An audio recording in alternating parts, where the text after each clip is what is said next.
I absolutely cannot be the only person who has noticed that two of the biggest YouTube cancellations that we have seen in the past few years are getting revisited right now. And it's going badly for everyone. We have Ned Fulmer, the former try guy, aka the wife guy, who cheated on his wife with an employee of his own business, is back with a new podcast, Rock Bottom with Ned Fulmer, where he interviewed his ex-wife Ariel, and he's also started to make Try Guy style content by himself. Suffice to say, it is going very badly. Everyone hates him. No one likes this. Everyone wants him to get off the internet. And then we have Colleen Ballinger, aka Miranda Sings, aka Not a Groomer, Just a Loser, who was back on Raven Simone's podcast with an apology where she doesn't apologize at all, and she is getting similarly roasted. Both Ned Fulmer and Colleen Ballinger thought, apparently, that enough time had passed. Maybe they even talked to each other and decided that this is a good time for them to try and come back. Who knows? But what we do know is that we collectively are not having it. We do not want them back. And I was just thinking, like, why now? What's going on that both of these people thought that this was the right time to make a comeback? And I think I know the answer. And the answer is almost every major planet is in retrograde right now. And I have a lot to say about this. So let's just get started.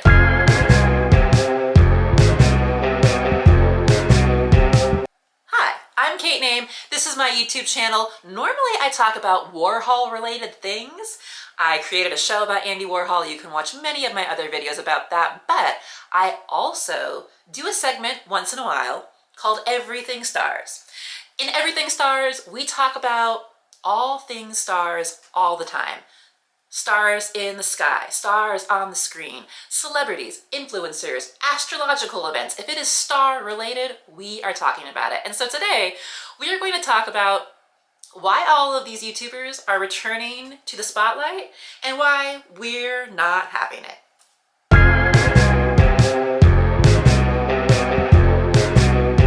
So first things first, what is a retrograde? A retrograde is when a planet appears to be moving backward in the sky from our perspective here on Earth. So you probably have heard of Mercury retrograde. That is the most common retrograde to talk about, and that's because Mercury is the fastest moving planet. It zips around the sky, and because it moves so quickly, it goes through retrograde cycles the most frequently. So that's why we hear about Mercury retrograde more than any of the other planets retrograding. However, they all do retrograde at some point or another. And a retrograde really is an optical illusion. So from our position here on Earth, when a planet enters retrograde, it looks like it is moving backwards in the sky.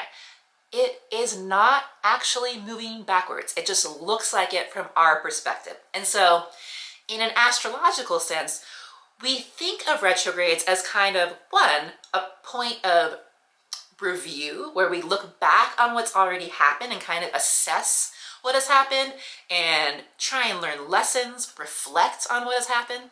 And it also can be thought of like a confusing time. For example, Mercury retrograde, because Mercury rules communication.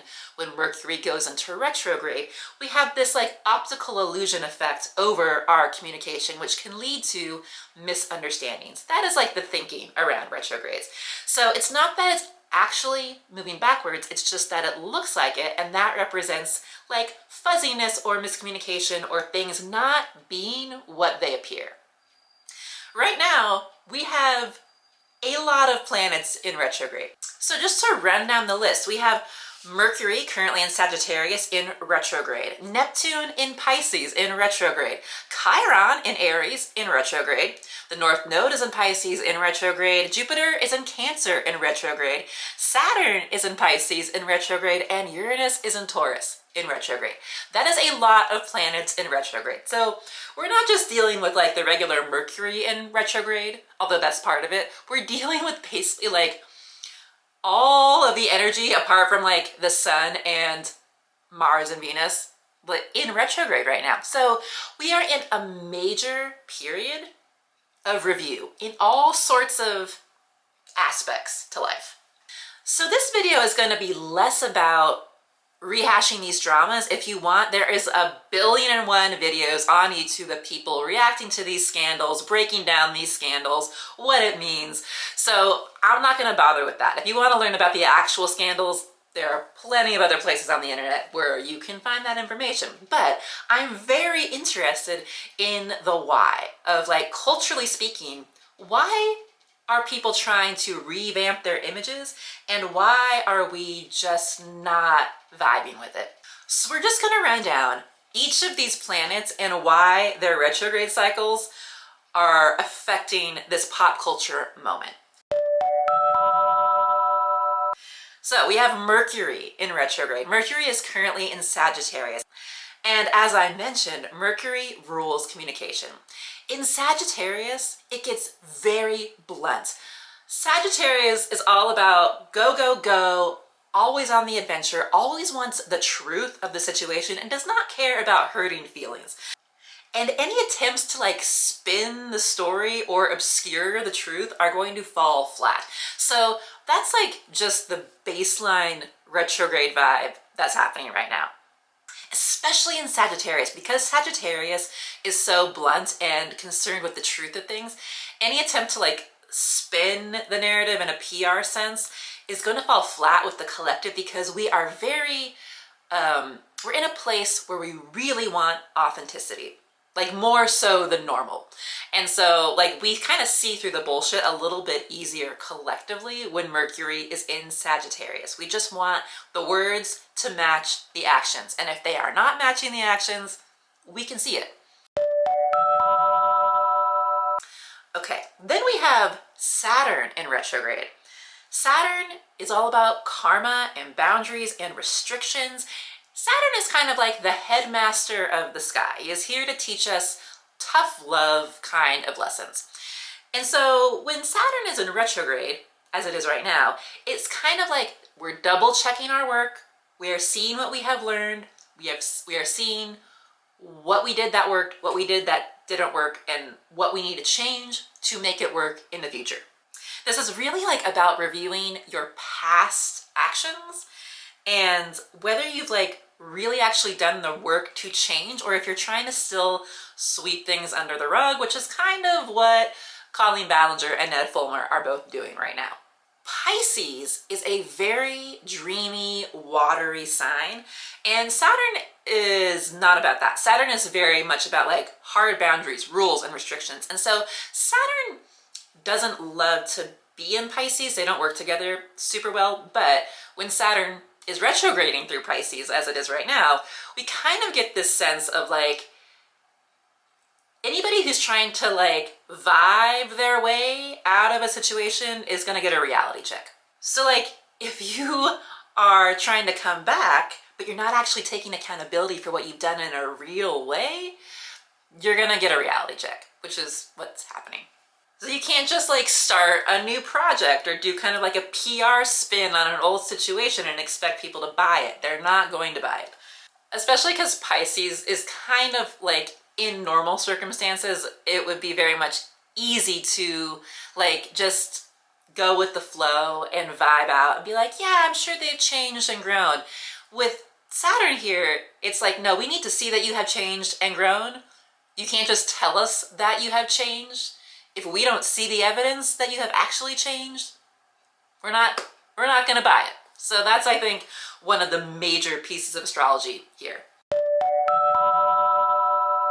And then we have Jupiter retrograding through Cancer. This is a big bummer, kind of for all of us. Jupiter is the planet of luck and abundance and growth and optimism and public goodwill, and when it enters retrograde, things just aren't as easy for us, unfortunately. And retrograde kind of deflates the hype. So any, like, attempt at a big launch of a career or a new project is gonna fall flat during a retrograde, unfortunately. So also the public, again, is less likely to buy a redemption arc. We just see through it. So I was editing this video and I realized I kind of skipped over an important thing to note. So when any planet is going through retrograde, the energy that is normally put outward is directed inward. So in Jupiter's case, Jupiter is all about luck and abundance and supporting each other and all the good vibes. Basically, it's like Jupiter is like just the most positive planet in a sense. It really helps us a lot. It does very well in Cancer. In fact, it is exalted in Cancer, which means it's basically the sign that loves to be in. And when it is retrograding, that good-natured, nurturing energy that it is normally putting out gets turned inward. So it becomes a period where we really need to reflect and do the inner work. So it's not really about launching anything new or starting any new project. It's about turning things inward, reflecting on your own self, staying home, tending to your loved ones, doing your healing alone by yourself. It is not a time to do anything public facing, really. So like trying to stage a comeback when Jupiter is retrograding through Cancer is like trying to throw a party during a family therapy session. It's just like read the room. It's not the time to do this. And especially because it's like all about nurturing. Any like clout chasing kind of actions are going to be received in a very negative way. Okay, so back to the video. Then we have Uranus in retrograde. Uranus is the planet of disruption and chaos and innovation and change. And it is brings a lot of shocking twists and revelations and unexpected events. Like that's Uranus's whole situation. In Taurus, where it is retrograding right now, what used to be acceptable is no longer acceptable. Like basically our values are under review. And so things that we would have let slide in the past, we are no longer okay with letting slide. This also can contribute to people making rash decisions, snap decisions, suddenly deciding to reopen old wounds, stuff like that. So again, another contributing factor to this whole situation. Uranus also brings like a very rebellious kind of spirit, so I can see this energy influencing Colleen and Ned into feeling like, fuck it, it's been enough time, I'm a good person, I should be able to come back. And, you know, they have a right to do that, I guess, but I think that we're seeing that it's just not going well, obviously. And then we have, speaking of wounds, Chiron, currently in Aries, is also in retrograde. Chiron is a lesser known planet. It's actually not a planet, it's more like a space object, but Chiron represents the wounded healer. So in mythology, Chiron was this great healer. He could heal everybody's wounds, everyone's illnesses. He just had like the magic touch, except Chiron had a wound on himself that he could not heal. So anytime Chiron shows up, we're usually thinking about old wounds. And when Chiron is in retrograde, it's basically like old wounds getting reopened. So when Chiron shows up like in your birth chart, for example, it speaks to your childhood wounding, your early insecurities, and things like that. But when we're looking at it in a pop culture, big picture kind of context, it's about collective wounds. And when it's in retrograde, it's about collective wounds being reopened. So in the case of Ned Fulmer, the wound, obviously, like the major bad thing is that he cheated on his wife. She is the primary victim in this situation. But from a collective standpoint, we realize as an audience that this man was not who he said he was. He was really big on showing us that he loved his wife, and he cared about his wife, and he was all about his wife, and he mentioned her all the time. And then it turns out, well, that was kind of a lie.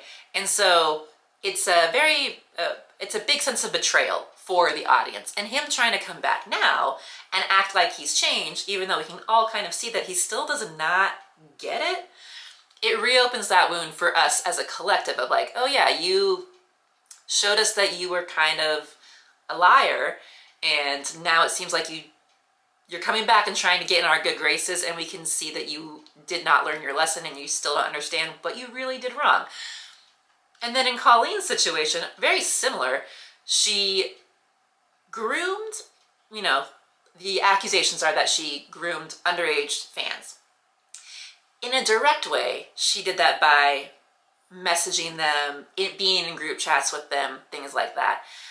But in a collective sense, she used her platform and her character Miranda Sings to normalize grooming behavior for an entire audience. Like, if you really think about it, the whole vibe of Miranda was that she had this weird relationship with her uncle. Things like the daddy saddle and like all these weird things where she wasn't exactly, you know, explicitly grooming her audience, but she was normalizing sexual behavior to minors in a way that like makes it seem like strange interactions with your uncle are normal and funny. So that's a bigger problem in my opinion than just, I mean, obviously her individual victims, that was bad. And my heart goes out to the people that were affected by her in a direct way. But in a broader sense, she was normalizing inappropriate behavior for a whole generation of children on the internet. So those are some pretty big wounds to reopen. And with her going on Raven Simone's podcast, she clearly demonstrated that she does not understand the gravity of the situation and is still trying to normalize it. So her coming back and trying to brush over all these allegations and act like she just didn't understand and it was just a misunderstanding and she's just a weirdo, but it wasn't malicious, that reopens the wounds for the direct victims and also for the audience that was affected by this. Big Chiron energy, in my opinion. And I would like to end this video talking about Neptune retrograde because, well, I have a lot to say about it. This is a really interesting one because Neptune is currently retrograding through Pisces. Pisces is ruled by Neptune. Pisces is the astrological sign that is all about fantasy and dreams and being kind of one with the universe. And Neptune is the planet that rules all of those things, dreams and fantasy and spirituality and being one with the universe. So what happens when Neptune is retrograding through Pisces is actually quite interesting. Normally, when Neptune is in Pisces, the fogginess gets even foggier. We enter like a super dreamy state where reality is very blurred. However, when Neptune retrogrades, the energy of the sign of the planet gets turned inwards. And so instead of things getting foggier, things actually start to get a little bit clearer and we start to recognize, hey, wait a minute, this fog is foggy. Whereas before, the fog was so dense that we couldn't see through it. When we retrograde, we're kind of aware of the fog, if that makes sense.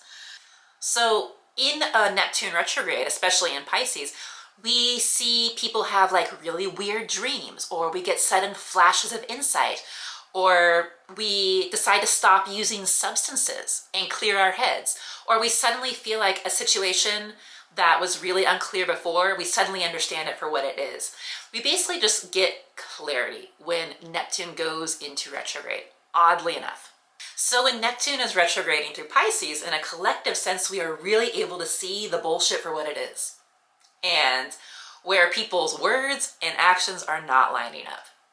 Speaking of Neptune and Pisces, I just want to end with saying, we're at a very interesting turning point with the energy of Neptune. So Neptune is a slow-moving outer planet. It takes about 14 years for Neptune to move from sign to sign. Neptune has been in Pisces since 2011.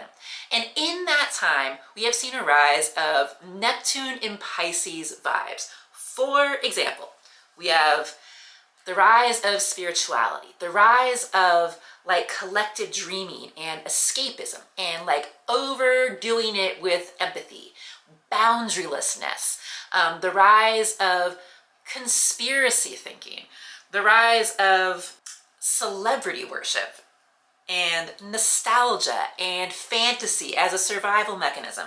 We've also seen the rise of like victim complexes and martyrs and like savior kind of complexes. And the spread of disinformation. That's a huge Neptune and Pisces thing. So from 2011 to now, we have been experiencing a rise in all of that stuff. And we can kind of attribute it to, I mean, I'm not saying that the planets cause these things to happen. If anything, the The astrology is a mirror that is reflecting what is already happening. So again, I am not saying that planets cause the rise of misinformation, but we can link these things together and see patterns emerging, which is what astrology is all about. So basically, Neptune in Pisces has been this soupy, dreamy vibe that we've been experiencing, and there's been some good parts of it and there's been some negative parts of it. But we are about to have a big change. In January, Pisces is going to move into Aries, and that is an entirely different vibe. So when Neptune enters Aries in January, it'll be there from like January 2026 until 2039. So we're entering like kind of a whole new era in this realm. Aries is a cardinal fire sign. It is all about taking action and taking initiative and going for it. It is in many ways the opposite of Pisces energy. So we're gonna see likely a rise in personal vision and pioneering new dreams, acting on our inspiration, fighting for ideals, blazing new trails in like art and identity, and redefining like me versus we, and a rise in kind of like the hero's journey type vibe. It's going to be a little more individualistic and less like laying back and fantasizing about what could be, and more like, okay, now it's time to go and take action to make our dreams manifest. Major shift. The shadow side of this is that we could see kind of like more impulsivity, like, and the war between like my truth versus your truth, spiritual crusades, the rise of like cult of personality as opposed to like the collective kind of cults, and just dreams turning into conflict in general. So instead of like vibing out Neptune and Pisces, it's way more about taking action and like doing things. And people just might feel a more urgent sense of needing to create and dream and do and fight, which I don't think is a bad thing, especially after this whole Pisces era that we have been in. So all that to say, Ned and Colleen, I don't think it's going to happen for you this time around. I think we are collectively not here for bullshit apologies. We see through it. We want real change. So if you can acknowledge what you've done and actually show us that you have heard and not just try to sweep things under the rug, maybe there's a chance. But to be honest, I think it's very unlikely. So that's it for today's video. Thank you so much for watching. It was a quick one today, but I just wanted to get these thoughts out about the pop culture of it all and what's going on with the retrograde. So thank you for listening to me ramble about astrology. If you would like a reading, I do readings in person and via Zoom. So you can book an astrology reading with me. We can go over your birth chart. We can look at upcoming transits and how they might be affecting you. We can talk about all sorts of astrological things, and I would love to meet you. So sign up, use the link in my bio to do that if you are interested. Also, if you are local to New York City, I am teaching a workshop in December in Queens at Sacred Space in Astoria, where we will be talking about Saturn and Neptune and where they fall in your birth chart, how the upcoming Neptune transit shift will be affecting you directly, and how we can plan for it to make our dreams manifest in the real world. Very exciting stuff. So if you want to join me in person and sign up for the workshop, the link will also be in my bio. And I hope you have a lovely day. Oh, also subscribe. That would be great. Thank you for watching, and I will see you in the next video. Bye.